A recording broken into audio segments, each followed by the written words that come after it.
no capítulo 9, nós vamos falar hoje sobre um tema importante, a sacudidura e o tempo do fim. A sacudidura, o remanescente e o tempo do fim. Esse é o nosso tema de hoje. Abra aí, por favor, a sua Bíblia em Amós, no capítulo 9. O Amós é um livro pequeno, livro chamado dos profetas menores na Bíblia. Você tem ali logo depois do livro de Daniel, vários livros pequenininhos. Um deles é Amós, que por sinal é até um dos maiores dos menores. Amós capítulo 9, o último capítulo do livro. Abra aí, por favor, a sua Bíblia. Nós estamos vivendo numa era muito importante da história do nosso planeta, do nosso mundo. Nessa era, às vezes, a gente se surpreende com algumas coisas. Nós, como adventistas, nós acreditamos que, escatologicamente, vivemos um momento importante. Vivemos no tempo do fim. Mas algumas pessoas dentro da igreja adventista, durante esse período, esses últimos meses, algumas, para não dizer até várias, me procuraram falando: pastor, e a doença que está aí? Ela é uma das 7 últimas pragas? Isso, na realidade, é algo que esteve presente na cabeça de muitas pessoas. É ou não é? Para entendermos um pouco sobre isso, eu quero falar com você nesta manhã sobre um tema importante, que é o tema da sacudidura. Falarmos um pouco sobre escatologia, sobre os últimos acontecimentos da história, de acordo com o que a Bíblia ensina e que a igreja adventista entende. Nós não vamos falar sobre todos os aspectos da escatologia. Não dá. Nem da escatologia adventista, nem de qualquer outra. Mas nós vamos falar especificamente na sacudidura, mostrando basicamente a época em que ela se apresenta, quais são os seus principais sinais. E, é claro, vamos também falar se estamos realmente recebendo aí a primeira das 7 últimas pragas, né? Eu até me lembro que ontem a gente estava numa classe de professores ali e foi feita uma observação, uma pergunta de uma pessoa, se os 7 selos já tinham sido abertos, os 7 selos do Apocalipse. Esse não é o nosso tema hoje, mas dentro da compreensão adventista, alguns deles já se abriram. Na realidade, 6 dos 7, falta só um. Então, às vezes a gente acha assim, né? Por que as pessoas ainda não sabem, né? E às vezes a gente fala, as pessoas não sabem porque elas não estudam, mas não é só isso. Na realidade, elas não sabem porque não é falado. E muitas vezes na nossa cultura de hoje, as pessoas, enquanto você tem uma geração que questiona tudo, mas não entende nada, porque não estuda nada, vê tudo só bem superficialmente, você tem também aquela geração que não questiona nada, que ouve apenas aquilo que recebe e aceita e está tudo bem. Então nós vivemos nesse tipo de época. Entender o tema da sacudidura, não dá para você entender tudo em meia hora de culto. Você entende de parte introdutória, mas essa parte tem que ser pregada. Assim como a parte dos selos tem que ser pregada. Assim como a parte da chuva serôdia, da chuva temporã, que foram faladas hoje aqui pelo nosso irmão Ronaldo na lição da Escola Sabatina, tem que ser pregadas. Às vezes nós cobramos das pessoas aquilo que elas não sabem, sendo que nem motivadas elas têm sido. E numa era de tanta tecnologia, a pessoa está mais acostumada a ver um vídeo na internet. Se fala muita coisa na internet. Se você for olhar, você escrever sermão adventista, vai aparecer todo tipo de sermão. E a minoria deles está relacionado ao tema da escatologia. É claro que alguns, se você olhar até na internet, você vai ver isso, e foi também um assunto da nossa lição de ontem. Isso eu não falei no culto da manhã, estou falando só agora. O Ronaldo, por exemplo, nosso amigo, estava lá, o Ayrton estava lá, nós tínhamos alguns dos irmãos aqui que estavam na lição. Acho que o Lucas também pegou uma parte, né, Lucas? Nós vimos ali, por exemplo, o pastor Adolfo Soares falando que nunca se falou tanto sobre escatologia, né? Uma citação, um colega nosso lá da Vila Alpina, o Ricardo, um abraço lá para ele, é um dos anciãos da Vila Alpina, colocou. E é verdade, nunca se falou tanto. Mas na realidade parece que nos últimos anos nunca se falou, e agora está se falando. Então não podemos cobrar das pessoas, temos que falar. E por isso hoje falaremos do tema sacudidura. Esse é o nosso propósito hoje. Sacudidura, ela chama a atenção de muitas pessoas dentro da igreja adventista. Outras igrejas não dão muita atenção a esse tema. Esse tema ele é um tema propício da escatologia adventista. Quando você pensa em sacudidura, muitos falam, e nos últimos anos tem falado muito sobre isso, que quando a sacudidura vem, os fiéis ou os perfeitos, os melhores, eles saem da igreja. Ou para viverem no campo, ou para formarem uma nova denominação, ou porque eles têm um conhecimento superior da Bíblia, novas revelações e mudam algumas doutrinas bíblicas. E eles falam isso, pode ser por dois motivos. Um, porque estão mal informados, ou a gente poderia dizer três até. Um, porque estão mal informados, outro, porque não estudaram com um pouco mais de atenção à Bíblia, ou por má fé mesmo. A gente não pode julgar o motivo da pessoa, a gente não sabe o que passa dentro da cabecinha dela. Mas por um desses motivos, com certeza elas falam isso. Porque hoje nós veremos na Bíblia que esse tema ele é importante. Ele está presente na Escritura, começando aqui pelo livro de Amós, mas também no Novo Testamento. E esse tema em momento nenhum fala, em momento nenhum, que aquele que é fiel sairá. Porque o tema mostra que o fiel é aquele que permanece. E o que sai, muitas vezes sai por não aguentar ver o poder de Deus na igreja. Claro que haverá um momento onde, dentro do nosso esquema escatológico, nós acreditamos que não haverá igreja, mas esse ainda não é o momento. Ainda não é esse. Esse momento ainda chegará. Que nem muitas pessoas também nos procuraram falando, está vendo, olha aí, agora fechou a igreja, começou a perseguição por causa do coronavírus. Não começou a perseguição. Perseguição não tem nada a ver com isso. Então, na realidade, às vezes a gente ouve isso e a gente até se contém para não dar uma resposta. E por que a gente se contém? Eu vou explicar. Porque a gente não sabe por que as pessoas perguntam. A gente não sabe quais são as intenções delas. Às vezes elas perguntam numa pureza. E aí você vai lá e dá na pessoa, aí você está sendo maldoso, faltando com o amor cristão. Então tem que entender e buscar mostrar. Amós capítulo 9, verso 9, é o verso que eu quero ler inicialmente com você, e que fala assim: porque eis que darei ordens e sacudirei a casa de Israel entre todas as nações, assim como se sacode o trigo no crivo, sem que caia na terra um só grão. O trigo era sacudido com uma peneira, a palha era levada, o joio era levado pelo vento, mas os grãos permaneciam na peneira. Isso é algo importante que devemos perceber. Quando a gente pensa, por exemplo, na sacudidura de trigo e joio, que é o que nós vamos falar que está em Mateus 13, eu já convido você a abrir a tua Bíblia, lá em Mateus capítulo 13. Quando nós pensamos nisso, nós temos que ter uma imagem interessante. Quando você pensa na imagem do trigo e do joio, o que é o joio? O joio é algo muito parecido com o trigo, só que ele só tem casca e não tem conteúdo. O trigo, ele tem a casca e o conteúdo, ou seja, ele tem mais serventia, tem mais força, tem mais poder. Ele serve plenamente ao propósito, porque a casca, ela pode ser jogada fora, o importante é o que está dentro.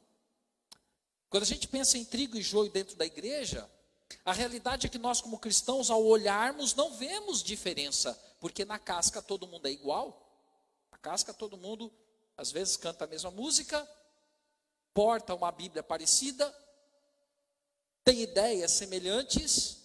Na casca todo mundo chega na igreja, participa do culto, mas o que faz a diferença é o que está dentro. É a vida, o âmago, a cosmovisão da pessoa. Isso é o que faz a diferença. E quando você pensa em tudo isso, aí você tem dificuldades às vezes para fazer a diferenciação, mas Deus tem a possibilidade de fazer. Só que aquele que é fiel, ele permanece na igreja, por mais que haja lutas, dificuldades, problemas, ele não foge, mas ele permanece. E ele permanece para que a profecia bíblica se cumpra em sua vida, para que ele saia para pregar. Porque o foco dele não é a vida do próximo, mas o foco dele é o poder do Espírito Santo para pregar o evangelho com poder. Esse é o foco. Aqui quando você pensa na sacudidura, e nesse verso que lemos aqui, que mostra que haverá realmente uma sacudidura na casa de Israel, mas o fiel permanece. Quem sai é exatamente aquele que é oco, aquele que é infiel. Quando você pensa nisso, Ellen White, no livro Eventos Finais, na página 149, ela diz assim: haverá uma sacudidura da peneira. No devido tempo, a palha precisa ser separada do trigo. Entenda o que ela fala. No devido tempo. No devido tempo, isso vai acontecer. Por se multiplicar a iniquidade, o amor de muitos se esfriará. Aqui Ellen White está fazendo uma citação assim, clara de Mateus capítulo 24, verso 12. Por se multiplicar a iniquidade, o amor de muitos se esfriará. Este é precisamente o tempo em que o genuíno será mais forte, que o genuíno mostrará que tem conteúdo, permanecerá nos caminhos de Deus. E se nós olharmos para o mundo ao nosso redor, nós estamos vendo no mundo ao nosso redor que o amor de muitos realmente tem esfriado. Estamos vivendo numa época onde há muita incredulidade, ceticismo, questionamento, muitas vezes até sem base, mas há muito questionamento. Muitas coisas são jogadas ao ar. E isso confunde a cabeça das pessoas, mas aquele que está firmado em Deus, esse vai permanecer firme até o fim.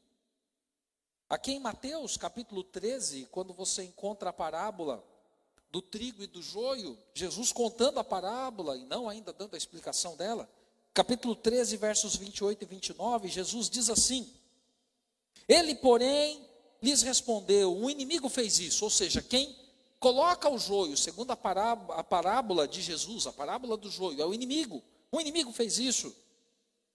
Mas os servos lhe perguntaram: queres que vamos e arranquemos o joio? E quando a gente pensa na realidade da igreja adventista, abrindo um parênteses aqui no final do verso 28, há pessoas que acreditam que são portadores de autoridade de Deus para tirarem o joio de dentro da igreja. Há pessoas que acreditam nisso. Há pessoas que acreditam, na minha igreja tem que ser pura, minha igreja tem que ser santa, minha igreja tem que ser perfeita nos meus olhos, e eu vou tirar tudo que eu acho que é joio daqui. Agora veja qual é a resposta de Jesus para essa pergunta, a pergunta dos servos: queres que vamos e arranquemos o joio? Na parábola, Jesus continua dizendo o seguinte, olha o que ele diz: não, replicou ele, para que ao separar o joio não arranqueis também o trigo. Verso 30, deixai-os crescer juntos até a colheita, e no tempo da colheita direi aos ceifeiros: ajuntai primeiro o joio, atai-o em feixes para ser queimado, mas o trigo recolhei-o para o meu celeiro. O joio e o trigo serão, no fim das contas, separados, e a verdadeira, a plena separação será feita por ocasião da volta de Jesus, quando seus anjos vierem a esta terra e colherem o trigo. E o joio, como diz aqui, vai ser lançado para ser queimado. Essa é a realidade. O meu propósito não é falar isso, mas eu vou apenas abrir uma pequena janela. Há esperança para o joio, você pode perguntar. Se ele está dentro da igreja, há esperança? Claro que há esperança para todos. É claro que há esperança do joio se transformar em trigo, se essa pessoa se colocar nas mãos de Deus. Assim como aquele que é trigo hoje, pode vir a se tornar joio amanhã, se não permanecer ligado a Cristo. Essa é uma realidade incontestável. Não dá para você duvidar disso. Mas a grande questão que eu quero colocar, por isso que eu falo que para isso eu abri apenas uma janela, é que eu e você não temos o poder para tirar. Quem faz a separação é só Deus. E muitos falam, não, mas eu quero fazer a separação. E não dá, não tem como fazer isso. É claro que muitas vezes isso acontece pela má compreensão da profecia. Assim como eu disse, que muitas pessoas pensam, não, nós estamos agora no momento da perseguição. Outros dizem, não, as pragas estão caindo. Porque há uma má compreensão, então eu vou passar rapidamente um resumo daquilo que mais ou menos vai acontecer, numa ordem que pode ter algumas pequenas mudanças, uma coisa pode ocorrer junto com a outra, mas a ordem é mais ou menos essa, segundo a inspiração que temos de Ellen White, segundo o que a Bíblia nos apresenta. Quais são os eventos finais? Os eventos que levam para o momento da sacudidura e depois para o momento da colheita final por ocasião da volta de Jesus. Primeiro, deve haver um reavivamento espiritual na igreja. Reavivamento espiritual, irmãos, é muito mais, mas muito mais mesmo, do que você querer que o fogo desça do céu dentro da igreja. Reavivamento espiritual é uma mudança individual. É uma mudança que não é feita no coletivo, na igreja. É uma mudança que é feita individualmente, na igreja, corpo de Cristo, eu como pessoa. E essa mudança vai ter reflexos na igreja, vai ter reflexos na sociedade. Mas é necessário haver um reavivamento espiritual. Isso é necessário. Não é uma pregação que leva você ao reavivamento espiritual. Não é um culto, uma adoração, um espetáculo cristão de música que te leva ao reavivamento espiritual. O que leva é a sua comunhão íntima com Deus. Quando você está sozinho com Ele, isso vai te levar ao reavivamento espiritual. Além do reavivamento espiritual, também outro ponto escatológico mostrado pela igreja adventista é a questão do selamento. Nós até vamos falar isso. Nossa próxima passagem bíblica está em Apocalipse 13. Eu gostaria que você abrisse lá, por favor. Deixa a sua Bíblia aberta já em Apocalipse 13. Outro ponto importante é o selamento do povo de Deus. Agora, o selamento, ele ocorre, mas como que ele ocorre em sua plenitude? Após o derramamento da chuva serôdia em sua plenitude. Aí eu não estou falando de gotas, estou falando de plenitude. Ou seja, você tem que ter um reavivamento espiritual em sua vida, para que a chuva serôdia venha sobre você e o evangelho seja pregado com poder. Até foi citado hoje aqui, também na escola sabatina, porque a lição fala sobre isso muito claramente, que os discípulos, se eles olhassem para eles mesmos, homens que eram pescadores, simples, incultos, e olhassem para a sociedade ao redor deles, como que eles iriam alcançar a sociedade? De jeito nenhum. Era impossível ao homem comum alcançar a sociedade de sua época. Era impossível. Só que Deus é o Deus que age com milagres, é o Deus do impossível mesmo. E Deus agiu desta forma, e aqueles 11 homens incultos, que receberam mais um apóstolo, que nem se agregou a eles, porque eles não tiveram uma aceitação tão boa para com ele, porque ele era perseguidor, Paulo. Esses homens, eles proclamaram o evangelho, porque houve um milagre. Numa época onde não havia internet, numa época onde não havia telefone, numa época onde não havia avião, numa época onde o transporte era mais a pé ou de animal, era muito difícil. Aqueles homens transformaram a sociedade. O apóstolo Paulo chega a dizer na sua carta aos Colossenses, como está na lição da escola sabatina do sábado passado, que todo mundo de sua época foi alcançado pelo evangelho, porque Deus fez um milagre. Hoje Deus quer fazer esse milagre também. E nós precisamos clamar pelo poder do Espírito Santo, para que o milagre ocorra em nossa época, em nossa vida, para que haja um reavivamento real em nós, para que a chuva venha com todo o poder sobre nós.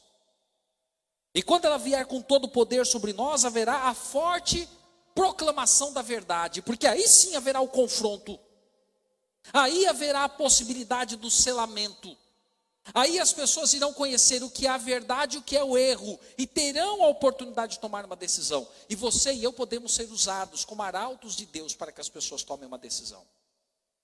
E esse é o momento então da sacudidura, esse é o momento aonde, infelizmente, algumas pessoas de dentro da igreja se incomodarão ao verem que outros estão recebendo o poder do Espírito Santo.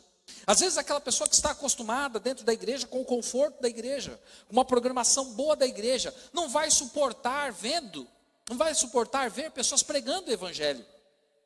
É como eu disse no primeiro culto, e agora eu vou repetir. Tem pessoas às vezes que criticam quem prega o evangelho, criticam os métodos, criticam as formas, e daí você tem um batismo de 20 pessoas na igreja, eles falam, está batizando um monte aí, é baseado, é lava-jato. Lava-jato era a operação aí, né? Não era, antes de ter a operação do governo, na igreja adventista, segundo alguns, já tinha a operação lava-jato, que era o batismo de 20, imagina se eles vissem 3.000 batizando, eles iam morrer, eu acho que eles iam suicidar, se eles vissem 3.000 batizando de uma vez com uma pregação, porque hoje a gente prega dando uma série de... Tem gente que não recebe estudo, né? Vamos ser bem sinceros. Mas para aquele que recebe, o cara recebe 30 estudos. Tem gente aqui que já deu estudo e sabe disso. Você dá uma série, a pessoa não batiza. Você dá 2, a pessoa não batiza. Você dá 3. Você fica lá um ano falando com o cabra e ele não batiza. Chega uma hora que você tem vontade de pegar a cabeça dele e dar na parede. Você fala, meu Deus, ele não entende. Porque às vezes ele não tem impedimento. E é claro que você não dá a cabeça dele na parede, porque você é crente, né? Você não dá, você ama ele, você beija ele e tal. Mas que você fica com vontade, você fica. Você sabe o que seu coração pensa. Mas daí você vai lá e dá a 4ª série de estudo, daí ele batiza. Pois a gente dá 4 séries para o cara batizar. Pedro pregou um dia só, todo mundo batizou, que é isso? Imagina esse então, ele ia olhar e ia falar, essa é a operação lava-jato, vamos chamar lá o juiz para resolver. Tem muita gente que critica a pregação, mas em vez de criticar a pregação, sabe o que deveria fazer? Orar para pedir consagração, reavivamento espiritual, orar para ser usado pelo Espírito Santo, como Pedro, um pescador comum, simples, que negou Jesus 3 vezes, que depois que Jesus ressuscitou, voltou a pescar, porque achou que não servia mais para nada, só que Jesus foi lá, resgatou ele e falou assim, apacenta as minhas ovelhas, E o que Pedro fez? Pregou um dia, 3.000 pessoas batizaram. Pensa nisso. Pede poder para ter o poder de Pedro. Uma porção dobrada do Espírito que Pedro teve, quem sabe, para você pregar um dia e 6.000 batizarem. Essa é a realidade que nós precisamos entender hoje.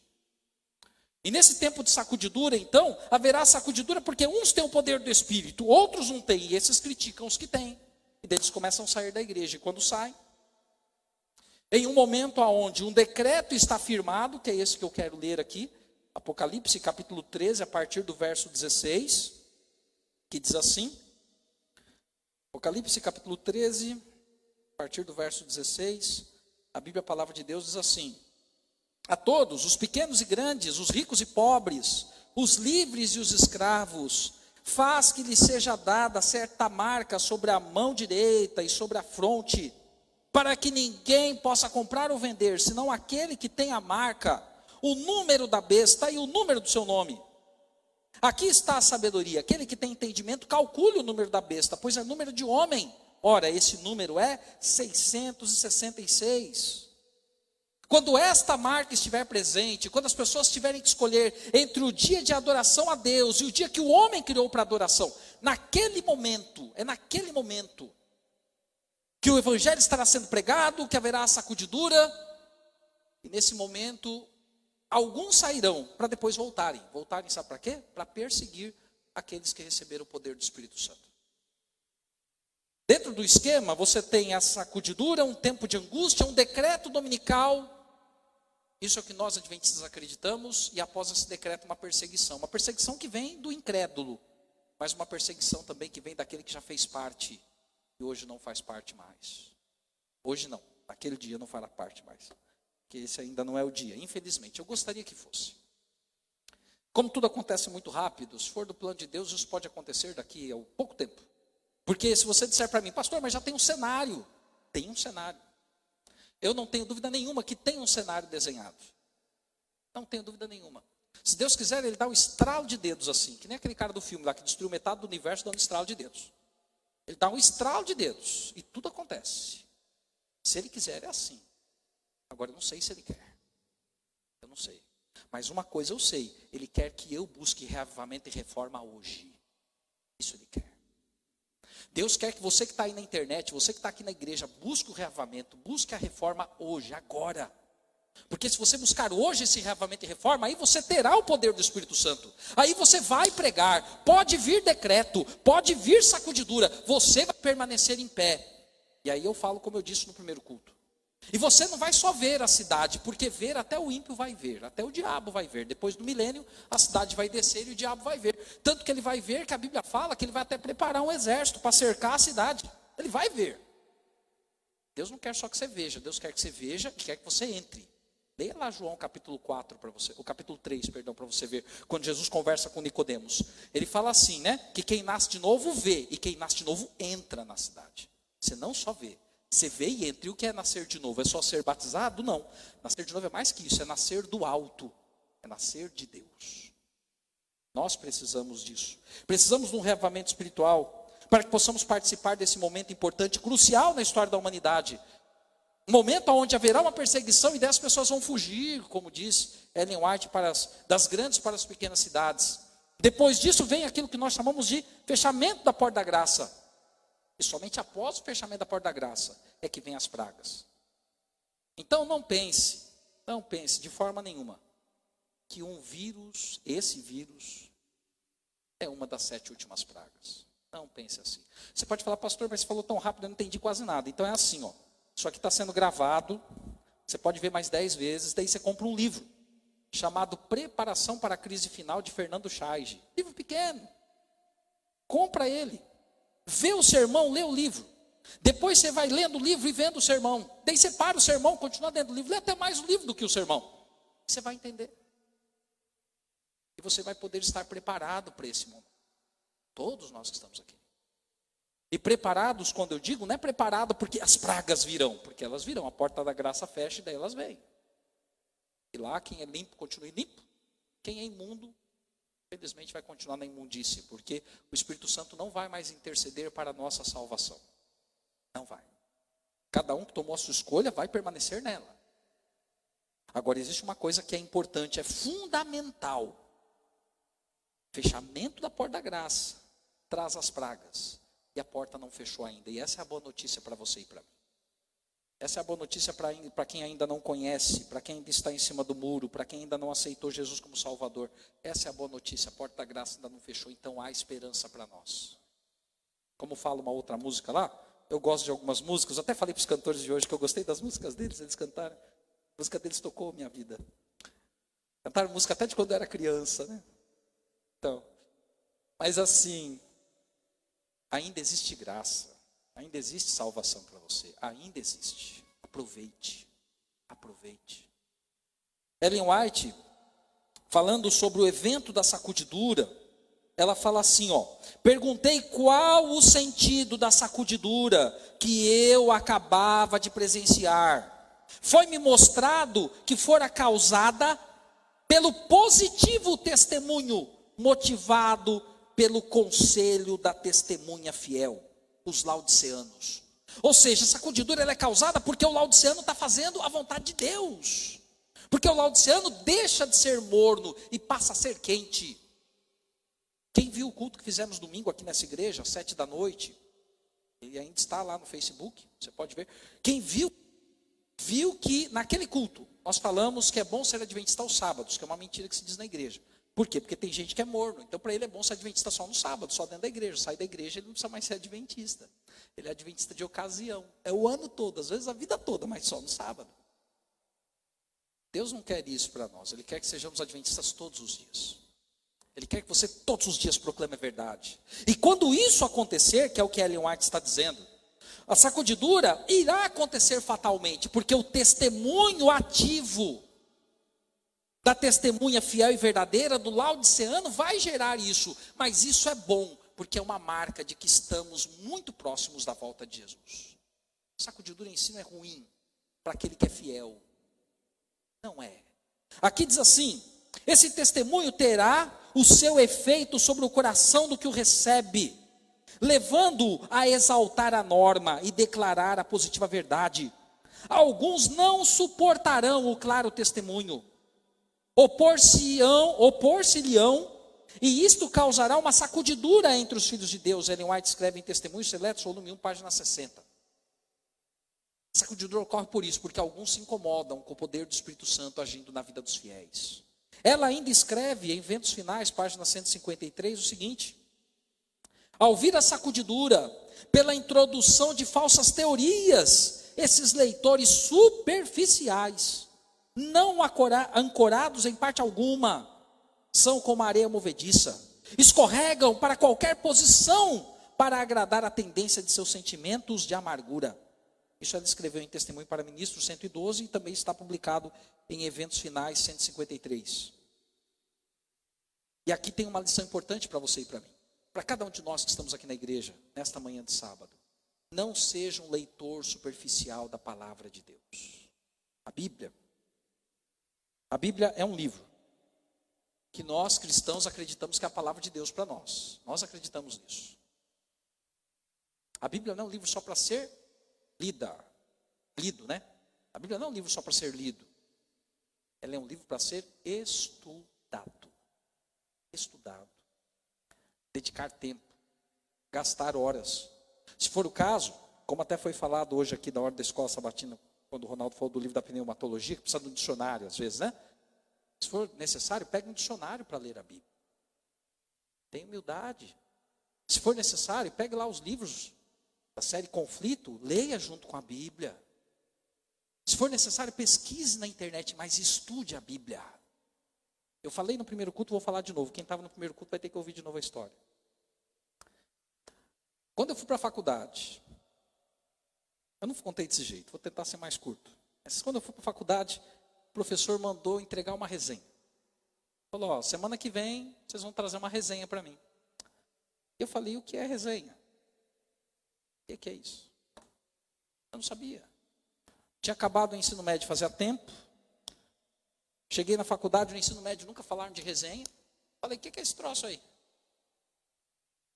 Daí a gente, com toda humildade, né? Porque a gente não sabe, então o que a gente faz? A gente está na escola, a gente pensa, eu vou lá perguntar, a gente tem aquela ideia ainda de primeiro grau, né, segundo grau, ou ensino fundamental, ensino médio, né? Na minha época era chamado primeiro grau e segundo grau, né? A gente vai lá e pergunta, né? Professor, o que é a resenha? E daí ele fala assim, ué, você não sabe? Não. Vai pesquisar. Você está na faculdade porque você quis, ninguém obrigou você a ficar aqui. É assim, pastor, viu, professor? Pastor ordenado, batiza pessoas, foi pastor de igreja. Vai estudar. Você está falando mal dos pastores? Eu não sou pastor, estou falando a verdade. Estou falando mal do professor. Porque o professor ensinou uma lição para mim, que eu quero ensinar para vocês todos que estão aqui hoje. Quem já esteve no primeiro culto já entendeu, no primeiro. E aí eu fui para a biblioteca. Daí lá você pega aqueles manuais, né, de metodologia de pesquisa científica. E logo no comecinho já explica o que é uma resenha. Glória a Deus, eu não precisei ler o manual todo. Porque resenha é algo simples para uma faculdade, né? Resenha é um resumo, onde você vai ter que colocar alguns dados biográficos do autor, fazer um resuminho daquilo que você leu, depois você coloca pontos positivos e negativos, e no final você põe a sua opinião. Para que aquilo é útil? É isso. Só que eu não sabia. Eu não sabia que era um resumo mais potente. Eu fazia resumo na escola, mas na faculdade não. Mas sabe por que eu fui atrás? Sabe por que eu fui saber? Sabe por que eu cheguei na biblioteca, sentei com os meus amigos que não sabiam o que era resenha, e a gente foi ler lá o manual? Porque para mim era importante aquilo. Porque para mim o diploma da faculdade tinha um valor. Porque eu estava pagando e eu queria receber agora o diploma, eu queria me esforçar para aquilo. Então eu me dediquei para saber o que era uma resenha. Agora a minha pergunta para você que está na internet, para você que está aqui na igreja hoje é: a salvação é importante para você? Ela é? Se ela é, e eu ouço amém, pode ser que você da internet não ouça, mas eu estou ouvindo. Se ela é, você tem que estudar a Bíblia, porque aqui está a cartilha da salvação. Muito mais importante do que precisar aprender o que é uma resenha. O que eu aprendi é que aqui está a esperança para o meu futuro. Então, Bíblia não é livro para ser lido, é para ser estudado. Entenda isso. Muito bem. Continuando aqui, eu gostaria que você abrisse a sua Bíblia, por favor, em João. Porque João capítulo 15, nós já estamos indo já para a nossa parte semifinal, tá? Vai faltar o final ainda. Mas vamos para João capítulo 15. O que eu gostaria que todos nós entendêssemos nesta manhã é exatamente que a sacudidura ela virá, ela é uma realidade. E eu posso estar preparado se eu me apegar a Deus, se eu clamar pelo poder do Espírito Santo, se houver um reavivamento espiritual na minha vida, se eu fizer da palavra de Deus motivo do estudo, da minha dedicação, eu tenho que fazer isso. Se eu fizer isso, sim, eu estarei preparado. Porque infelizmente na sacudidura ela ocorre porque algumas pessoas sairão, que serão o joio, não aceitaram a consagração que Deus quis colocar em suas vidas, não aceitaram a conversão que Deus propôs.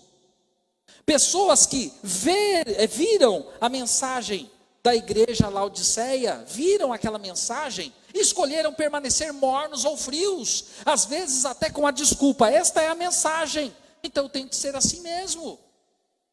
Como dizia um amigo meu, tem a síndrome de Gabriela. Gabriela foi uma novela famosa que passou antes de eu nascer. E dizia assim, né, uma musiquinha lá: eu nasci assim, eu sou sempre assim, eu vou ser sempre assim. Não é assim, Deus não quer que você seja assim.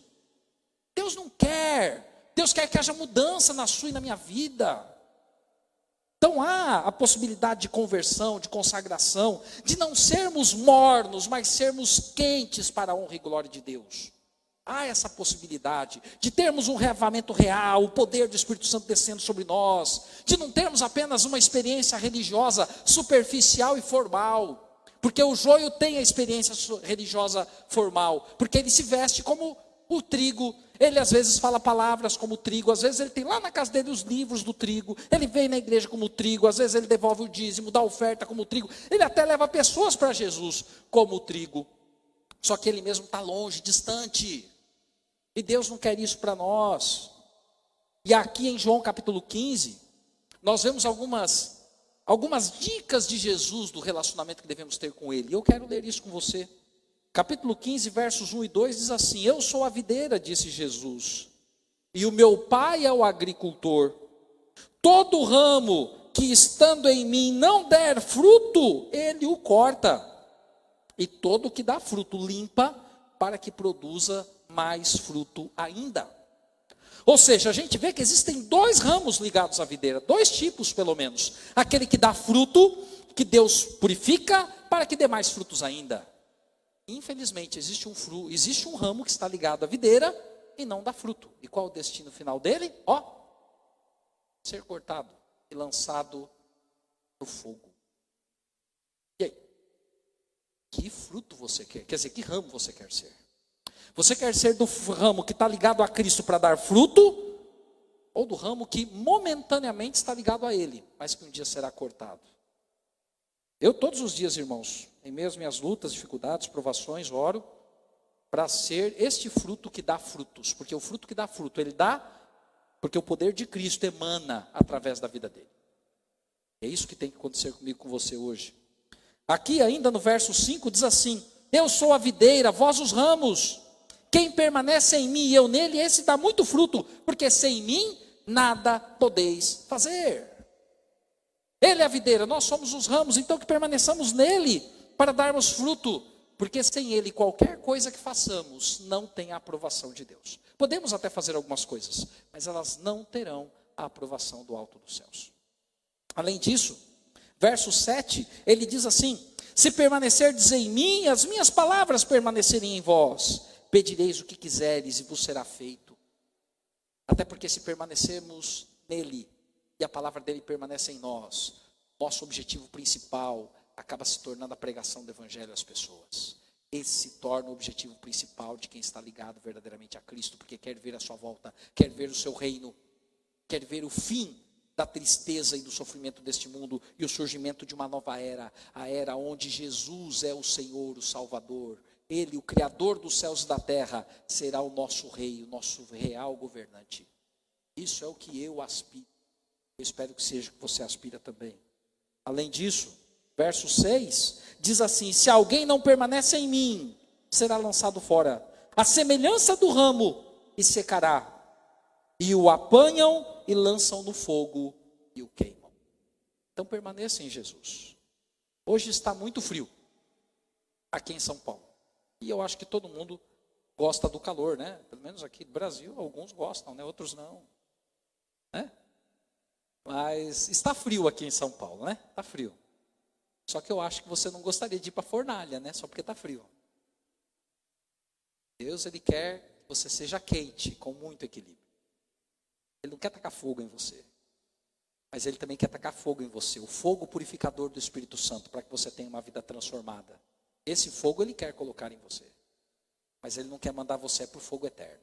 Para que Ele quer mandar. Então hoje busque esse fogo que aquece o teu coração. Para que você ande com Deus. E não receba o fogo final que trará destruição a tudo. Porque aquele que está ligado a Cristo, mas não dá fruto, infelizmente seca espiritualmente. Será lançado no fogo, como diz aqui. Só que Deus não quer que você seja um desses. Deus quer que você seja aquele que está ligado a Ele, que dá muito fruto. Para que no dia da sacudidura, com uma vida preenchida pelo poder de Deus, você possa receber o prêmio dos salvos. Você possa receber o galardão da salvação e vida eterna. Para que a coroa da vida seja algo real para você. Quero abrir na penúltima passagem que vamos ler hoje. Apocalipse capítulo 3, por favor.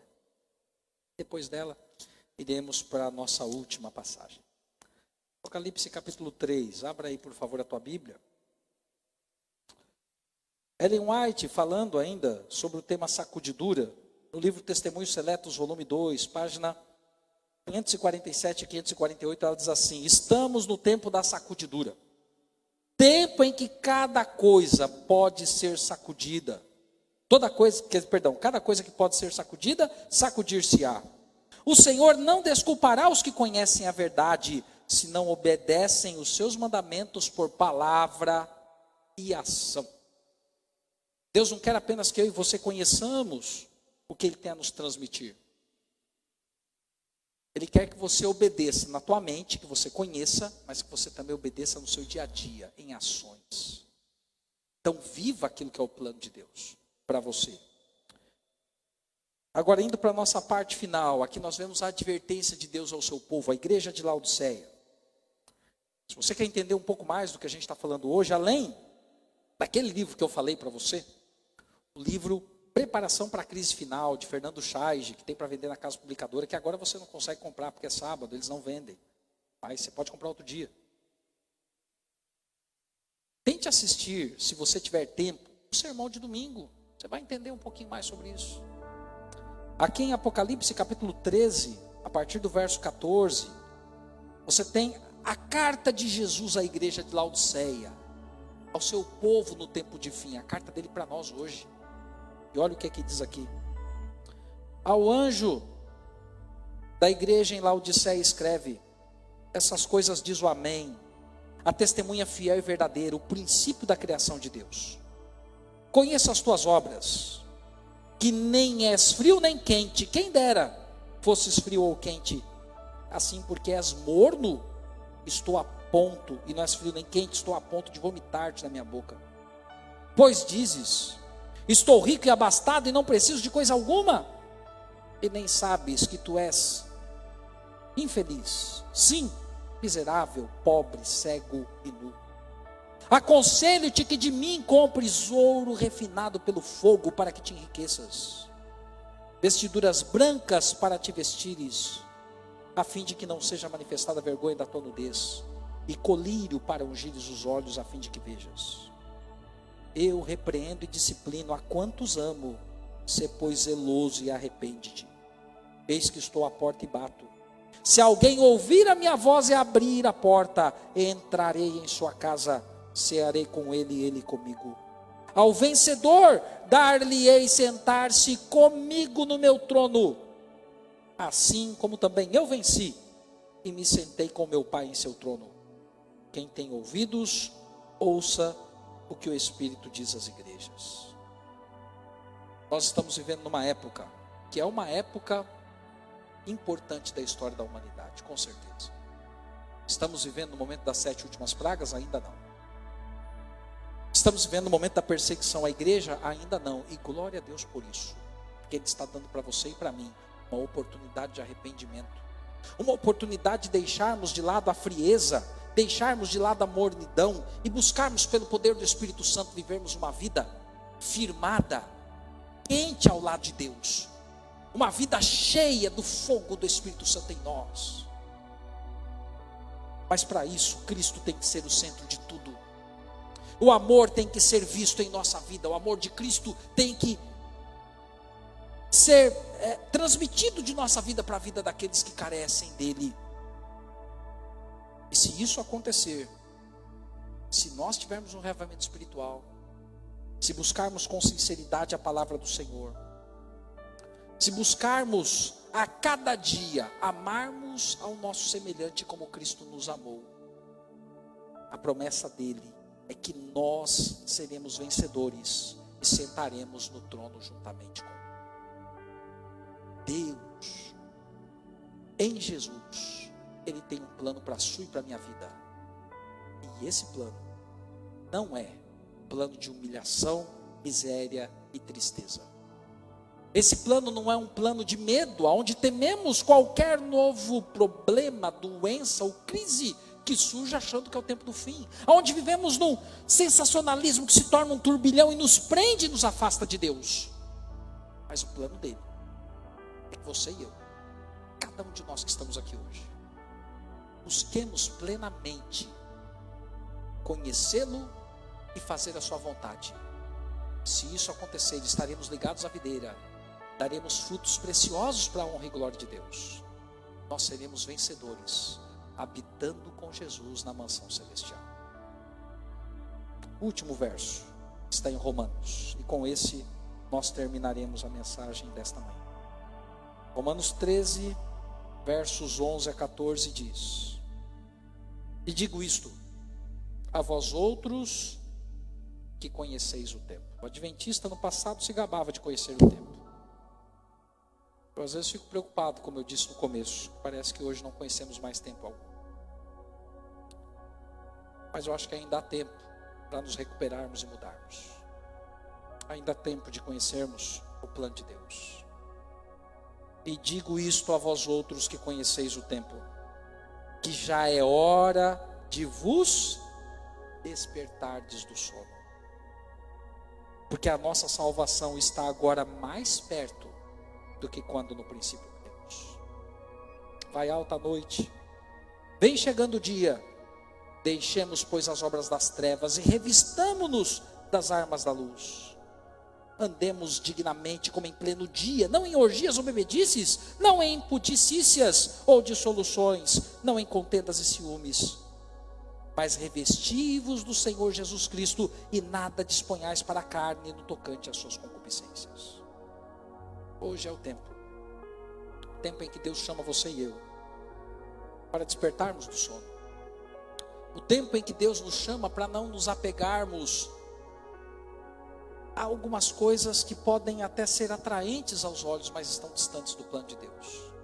Hoje é o tempo de não vivermos um auto-engano, mas de vivermos realmente sendo guiados pelo poder do Espírito Santo. Confie nesse Deus. Coloque sua vida e seu coração nas mãos dele. Busque o poder do Espírito Santo para que haja reavamento espiritual em sua vida. Com certeza Deus vai agir. E você e eu podemos ser vencedores, sentando no trono com Jesus. Nesse momento nós vamos ouvir uma música. Enquanto essa música estiver sendo cantada, ore a Deus. Abra seu coração a Jesus. Mostre as suas inquietações, o seu desejo de crescer em Cristo. Mostre a Ele o desejo que você tem de ser uma videira, de ser um ramo ligado à videira, um ramo frutífero, usado pelo poder de Deus.